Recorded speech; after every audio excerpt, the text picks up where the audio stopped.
Welcome to Mind, Body, Spirit, Food. I'm your host, Nikki Sizemore, and in this podcast, we'll explore the rituals, traditions, and cultural influences around food and how they connect us to our minds, our bodies, our spirits, the earth, and our communities. This is a space that's dedicated to bringing more presence, ease, and joy into the process of feeding ourselves. Let's dive in. Hello, and welcome back to the podcast, and welcome to season 2. I am so excited to be back. I have to say, of all the things I do, hosting this podcast is my favorite. So thank you from the bottom of my heart for listening and for being here. We are kicking things off today with just an incredible conversation. I speak with Liz Carlisle, an associate professor in the environmental studies program at UC Santa Barbara and the author of Healing Grounds, Climate, Justice, and the Deep Roots of Regenerative Farming. She's also the author of 2 other books about regenerative farming and agroecology. Liz shares how she became interested in farming and food studies, which is such a fascinating story. And she shares how she became passionate about regenerative farming, which she defines as, quote, a way of growing food that gives back to land and community rather than just extracting from land and community. She discusses how soil is such an important part of this exchange and how soil directly relates to climate change. Liz also describes how our current agricultural industry has been built on structures of colonialism and racism, and how these structures not only persist today, but also contribute to the current climate crisis. This is such an important conversation. I think that you're going to learn a lot, but I also think that you're going to leave feeling so empowered. Liz shares real ways that we can begin to shift the current paradigm of food production and how it can start at our own tables. As always, if this work resonates with you, an easy way that you can support it is by leaving a comment, rating the podcast on your podcast app, sharing it with friends, or signing up for the Mind, Body, Spirit, Food newsletter if you're not yet subscribed. And thank you to the paid members who make all of this work possible. All right, my friends, let's dive in. Hi, Liz. Welcome to the podcast. It's so great to be here, Nikki. I am so thrilled that you're here. I devoured your book in a weekend. You know, there are some books that just expand. I felt like it just expanded my little narrow perception of what I thought I knew. And so thank you for that. And I'm talking about your book, Healing Grounds. I know you have a few. I'm so glad for that because that was my experience in writing it as well. And actually in continuing to do conversations with folks in the book, it just continues to expand my perspective on the food system. And yeah, it's been such a gift, really. So glad you're part of it. Well, thank you for it. We're going to get into the book in just a few minutes, but I'm going to start by asking you the first question that I ask all of my podcast guests. And this is so we can get to know you a little bit. What is your cultural upbringing and how has that influenced your relationship to food?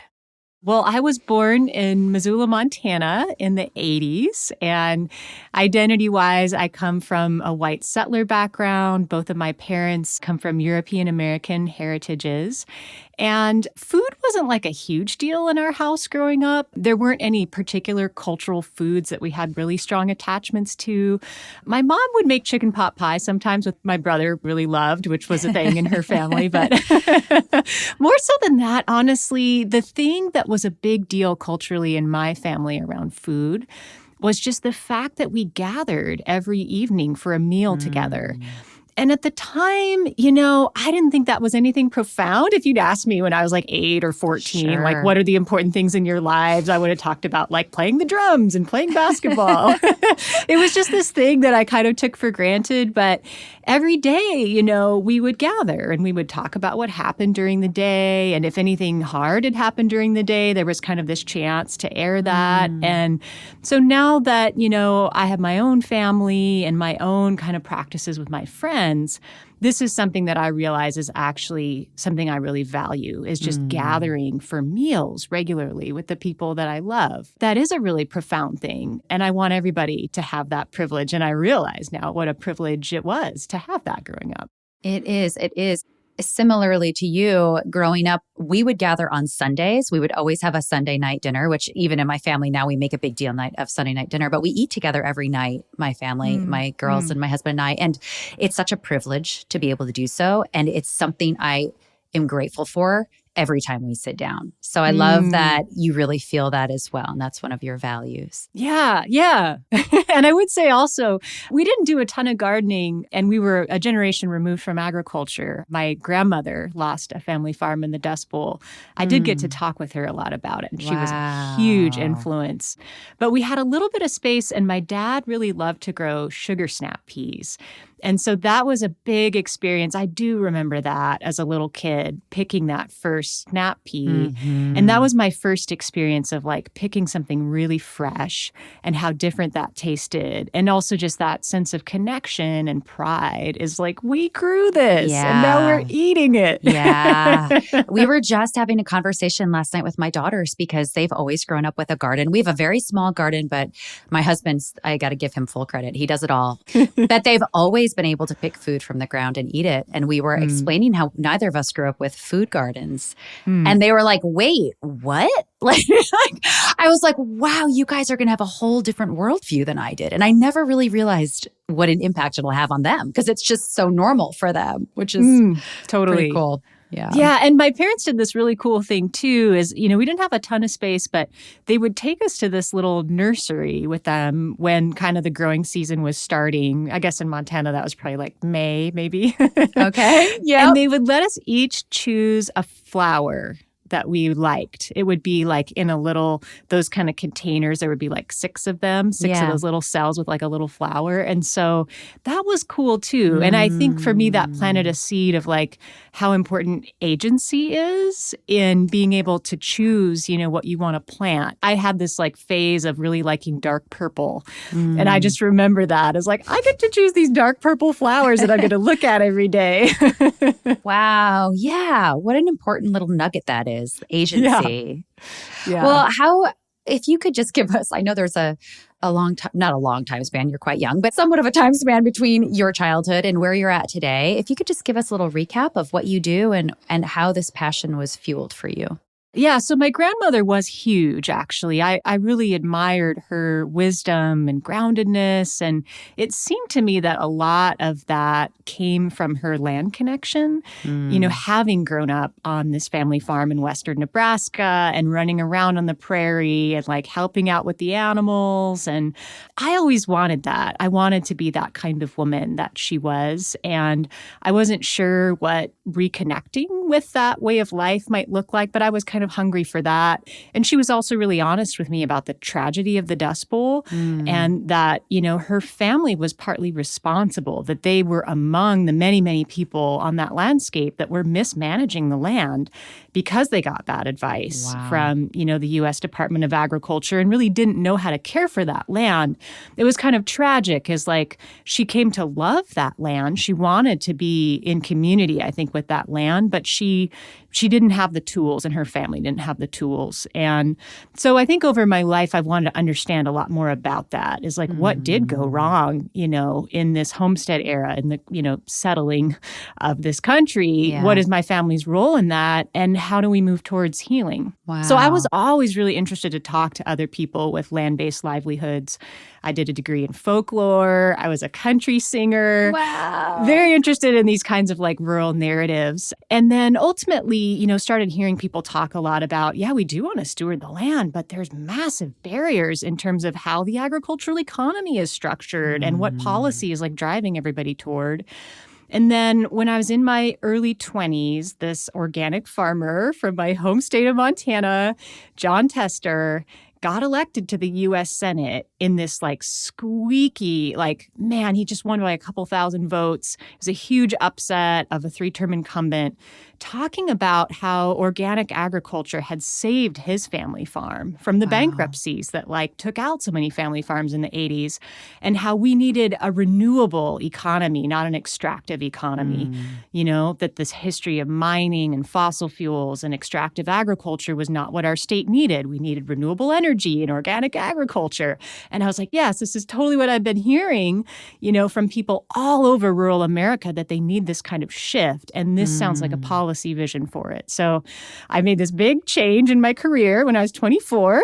Wow. From being a country singer to working, an entry-level policy job in Senator Tester's office. And I had kind of seen this as the story of an individual family changing their farming approach. But working in the office, I came to quickly realize that this was a whole movement of farmers who had learned how to rotate more diverse crops and take better care of the soil and build their own more direct market so they could get paid for this kind of quality in land stewardship.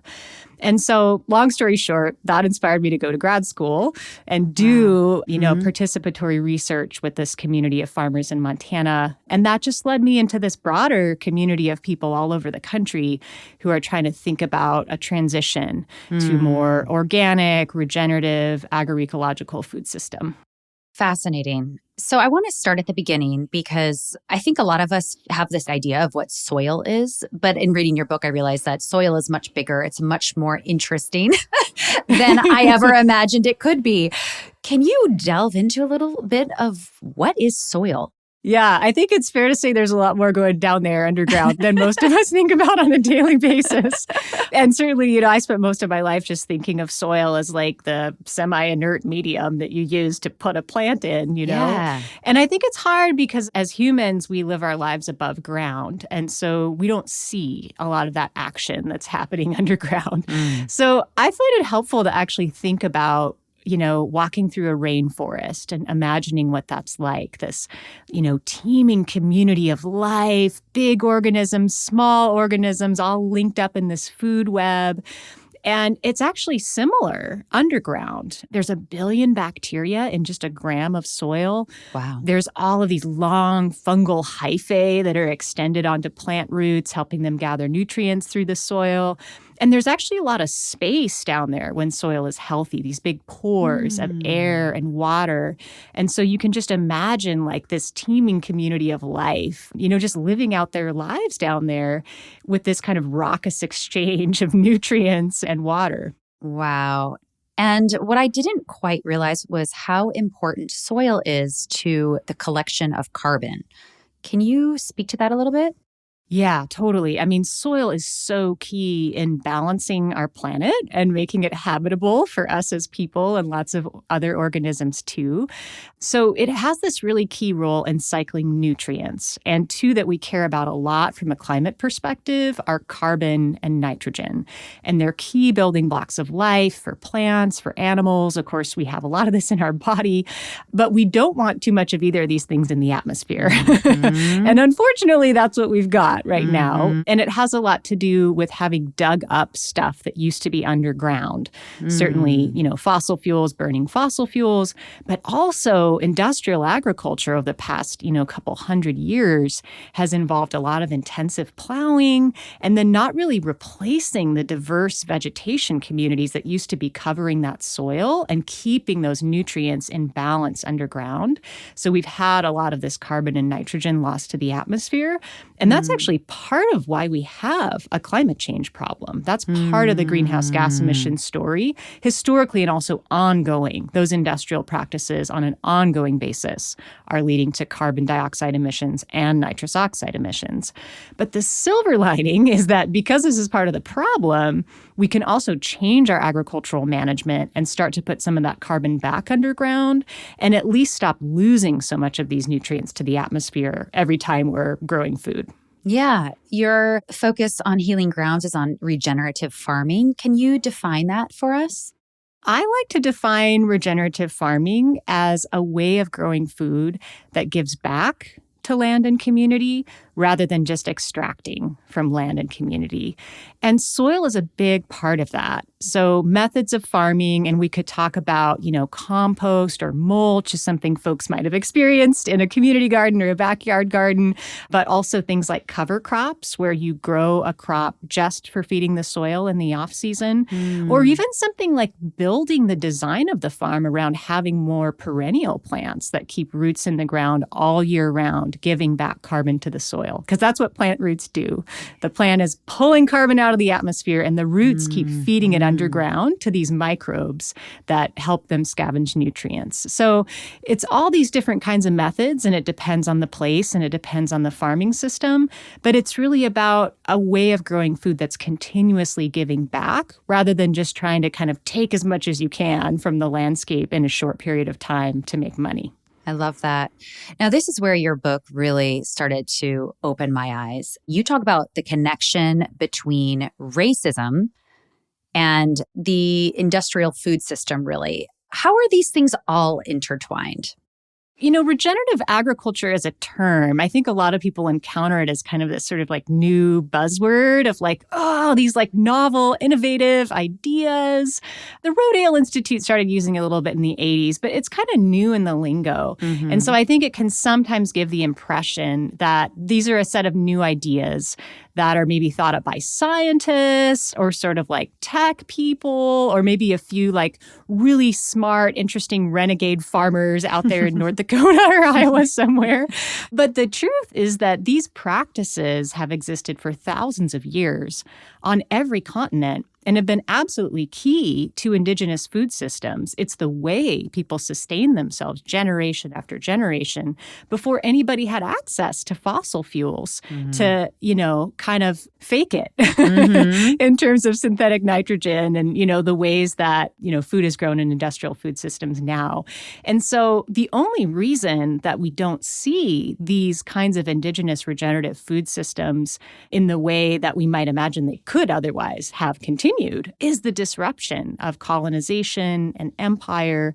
So indigenous folks being booted off their land, folks from Africa, being kidnapped from their land and being forced to labor in this plantation system and the beginnings of industrial agriculture in the U.S.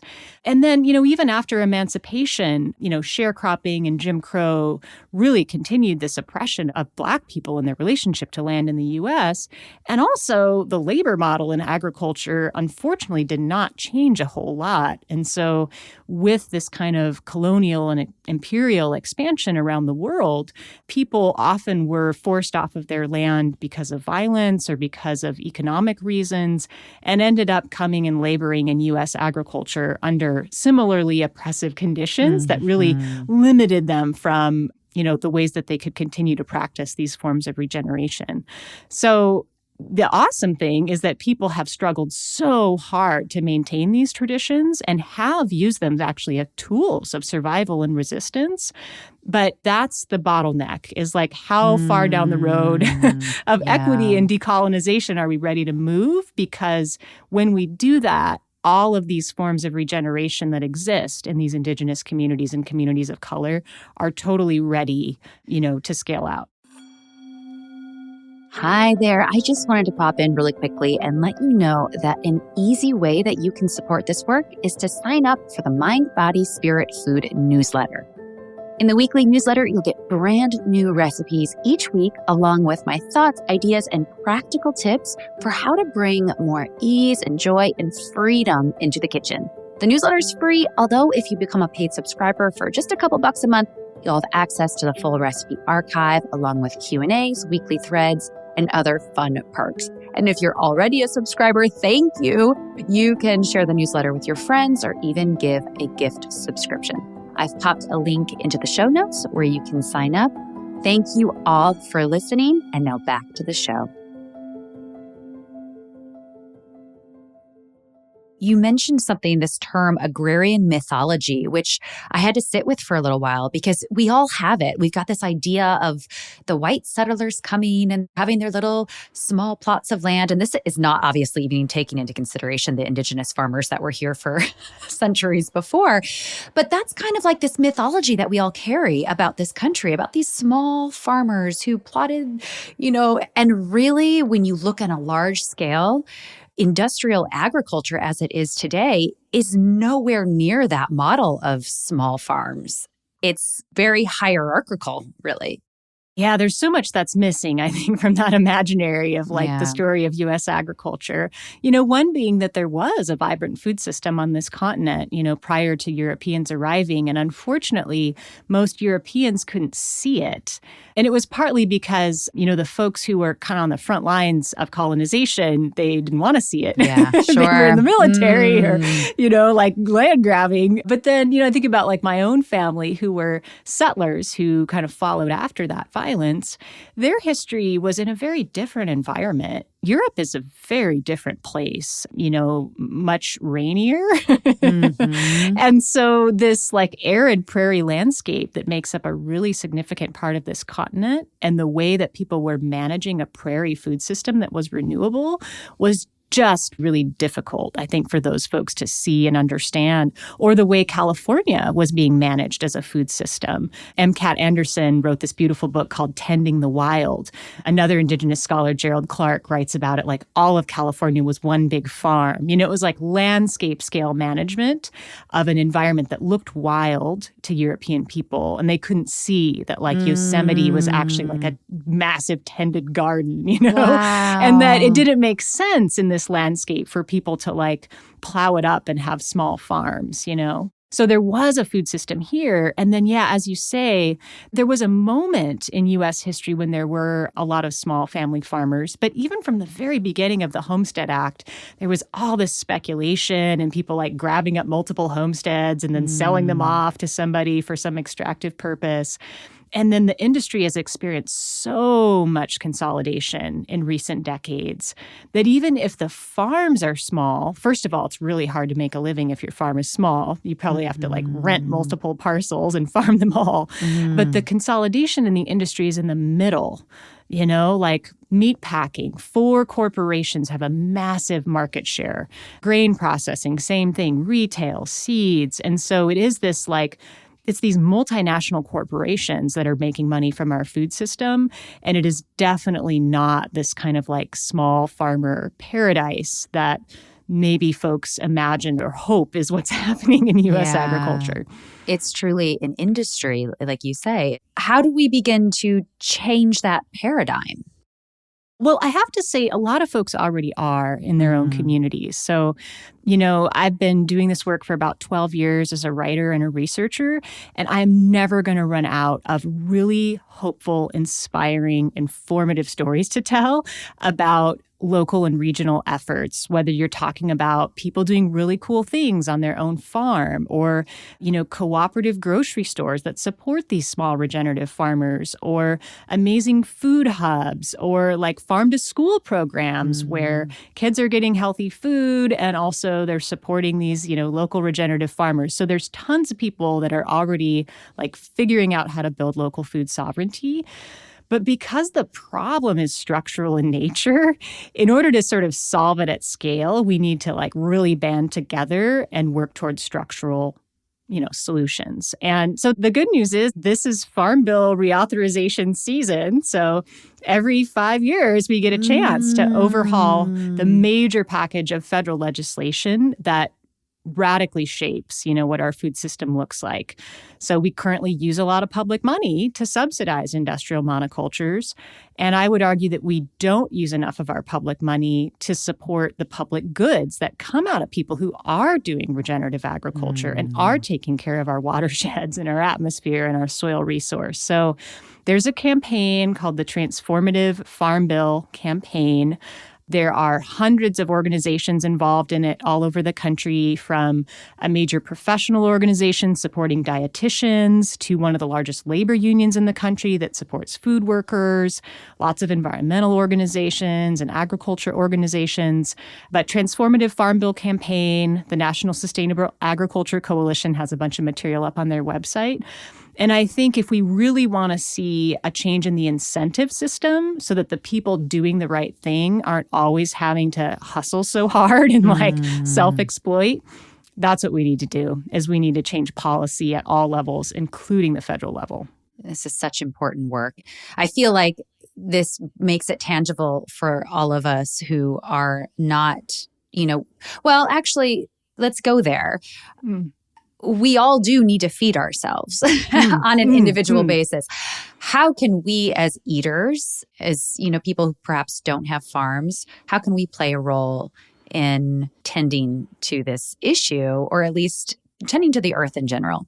I think this is really important. And even from this kind of structural and political lens, if you're going to engage in this really ambitious struggle that's going to take generations to accomplish, to really change the world in a dramatic way, I think it's important to be able to taste a little bit of that beautiful future that you're fighting for and have a little bit of it now, with your friends, and create a really vivid picture of this is the world we want. There's just beautiful writing about this in the Black feminist tradition, a lot of great speculative fiction. There's this term world making about this practice. All of these things, have been really inspiring to me. And I think that making a meal with other people that you love, especially, or tending a garden, whether that's a community garden or in your backyard, can be such a powerful practice of world making, or another term that social scientists use is prefigurative practice, meaning you are prefiguring, you're preforming the world that you are helping to bring into being. And I think what's so amazing about food is we experience it with all of our senses. It's really embodied. It is this full-on immersion in this world that you're making of beauty and care and sharing. These are all the things I feel when I'm sharing a meal with other people. And so I think it's so important to just experience what that's like, to be in reciprocal relationship with land and with other people, and for it to be joyful, and for good things to just continue to flow in a circle and feel that, is I am tending to the land, and it also makes me feel good. Yes. Yes. This isn't a winner and a loser in this interaction. This is actually really mutually beneficial, and what we were evolved to be. We were really evolved to be in community with each other as people, but also with the rest of the world. So I think it's just so important to give yourself that joy and to experience that. And we could talk a lot about, what foods and what plants, and, grow a cover crop in your garden, and all of that is good. But I think even just at that fundamental level, just experiencing that connection is huge. Well, this is so beautiful, because this is exactly my mission in a different lens, but it's the same end result. And it is to find embodiment and connection through food, and to really find sovereignty as bodies and sovereignty as eaters, because we are so conditioned around food in this country and in many countries. And one thing you said that I love is creating this reciprocal relationship with food. Braiding Sweetgrass is one of my favorite books. I know you quote it in your book as well. And that book really talks a lot about reciprocity. And reciprocity is a win-win, because it feels good when we maintain and create these connections. It doesn't feel good when we take it all for ourselves. And of course, this is the way that Indigenous cultures approach agriculture, or at least I would assume most. There's something about that connection and strengthening those connections that I love. I absolutely love. 100%. Yeah. Can't recommend Braiding Sweetgrass highly enough. I know. I just read it for the 7th time on audiobook. Books like that, I love that. You just can revisit and revisit. One thing that you note in your book, which you kind of just talked about here, and this is another thing that I share a lot in my own work, is the ritual of feeding ourselves. I do think that feeding ourselves can be a sacred act. And when we make it into a ritual, we derive more pleasure out of the experience and more joy, or at least maybe more presence or serenity. How does this look in your own life, the ritual of feeding yourself? Yeah. You sent me this question ahead of time. And then I was thinking about, what kind of cultural experiences around food did I have as a kid? And I realized that it was really my parents that introduced me to a ritual around food, because that's what happened every evening. It was ritual. It was consistent. It was a space away from whatever it was that we needed to do, to like pay the bills or what I had to do at school. It was this space away from all of that was sacred. It was like, no matter what was going on, we always took that time. It had to be a pretty big deal to skip a meal. And so that's something I have continued. And again, I feel like it's a tremendous privilege, and something that really supports my well-being is just to take that space for my meals every day, even if it's just a little bit of time, but just a little bit of time away from, whatever, the to-do list, the care work. Yeah. And just experience that embodiment and that connection and that gratitude, just an awareness of like, these lives of these plants and animals are coming into my body. Yeah. What a miracle. What a miracle. I talk a lot about a gratitude practice because gratitude is so easy, and yet it's scientifically proven to have such benefits. And when we can sit in that place of gratitude, we can see abundance where perhaps we could not have perceived it before. For me to sit in gratitude with the food I eat, but to sit in gratitude with the people at my table, and to sit in gratitude for my own body, that's everything. Then I feel like I'm able to say something worthwhile. If you know what I mean. If I come from that place, if I don't come from this striving place or this scarcity mindset, which I've certainly had, and I think we've all experienced. Yeah. And I think also for me, like the joy and the pleasure of it is big. Like I actually really just love eating, and I pretty much always have. And that's is probably not an accident that I'm in this career. And every time you go to a conference, like the food is really good and everybody else really loves food. We met through a mutual friend of ours because I went to the geography program at Berkeley, and people were doing such cool, diverse things, looking at social and ecological challenges around the world. And I had so many awesome, conversations with people about social and political issues.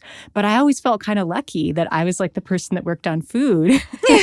And when I went to professional stuff, like there was that shared love of food, And so I think the joy and the pleasure is really big for me. And I will take that extra time, or like just that extra minute to like make each of my meals really joyful and pleasurable for myself, rather than just like, oh, I got to eat something. Yeah. Well, this is just amazing because, again, a lot of it is about perception and about taking that time for ourselves consciously. But I love how this ties back to when we do this for ourselves, we're doing it for a bigger cause too. This is not just when I take the time to thank my food. I can then thank the farmer who perhaps picked it. I can then connect to the earth where that food grows, and it becomes this web of connection. And so we do these things for our pleasure. We do these things for our own, maybe mindfulness practices, but we also, the outcome of that is that there's a bigger story. There's a bigger web of connection that can start to change the world simply by being intentional about how we feed ourselves, which is what a fun place to change the world. Like you said, not always fun when we get into I'm sure when you get into the politics of it, it's not, but we can start in the kitchen. At least I believe so. Yeah. And I think I am really lucky in that, like you, this is kind of my world. Yeah. And so most of the time when I'm eating, there's a really deep story that I know about the person. Sometimes it's me, sometimes it's my partner who grew that food, if it's vegetables. But I did a lot of my early work on lentils and grains. And so those things in my household come from people I know and lands that I know pretty intimately. And I know what a big lift it was for all of them collectively to, like crowdfund the processing plant that makes it possible for me in California to eat those organic lentils from Montana. And the fact that crop makes it possible for them to have an organic rotation. Whereas if it was just wheat, there's not enough nitrogen. And so I think that, sense of connection to relationships that are connected to food makes it all the more kind of ritual and nourishing. And I do think, if you are a person with means, you can make a huge difference with your purchases, like joining community-supported agriculture or shopping at a, local natural food store or co-op. Like I think about the Japanese women that were really bummed with the chemical transition of their agriculture after World War II and the kind of U.S. domination of the rebuilding of the Japanese economy. And they really came up with the community-supported agriculture model. And the way they did it is they just gathered a bunch of families, pooled some money, and hired a farmer and found a plot. And we're like, you're going to be our farmer. Wow. And that reminds you that, all of these beautiful alternative projects in the food system, they are supported by some, handful of families, basically, that makes this possible. And so I'm not a proponent of this as like the only mechanism of change in the food system, the kind of vote with your dollar, because we don't all have dollars to vote with. Yeah. But I think if you do have dollars to vote with, you totally should. And, a lot of these are small businesses where, a handful of really engaged eaters can make a big difference. So, I think more power to you if you want to think about the kind of food system you're supporting with, food purchases or what you're choosing to eat.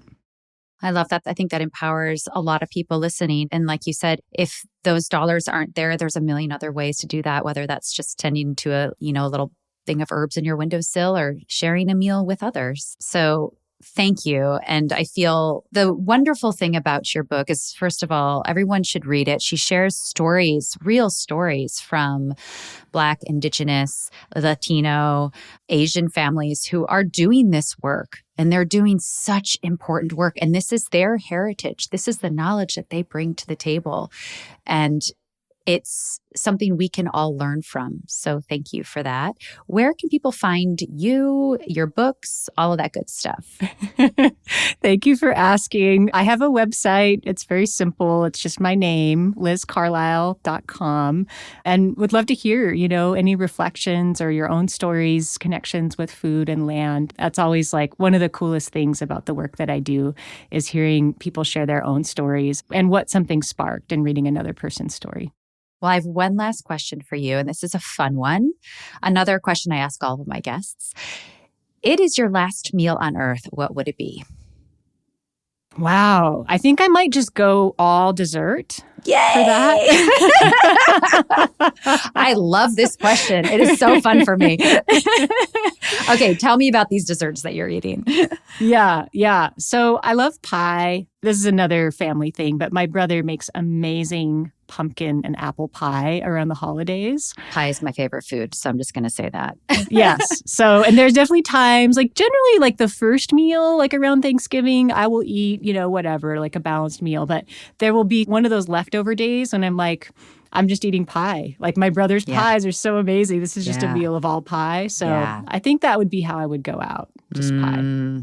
You are a woman of my own heart. Pie is literally, I love all food, but pie, I have a whole class about pie making because I love it so much. So well done. It was, and it is the quintessential shared food too. It right? is. Yes. It's so celebratory. And the making of pies too, for me, is very therapeutic and very meditative. Love it. Thank you so much, Liz. This conversation, the work you're doing, it's so important. And I really appreciate you taking the time to talk with us today.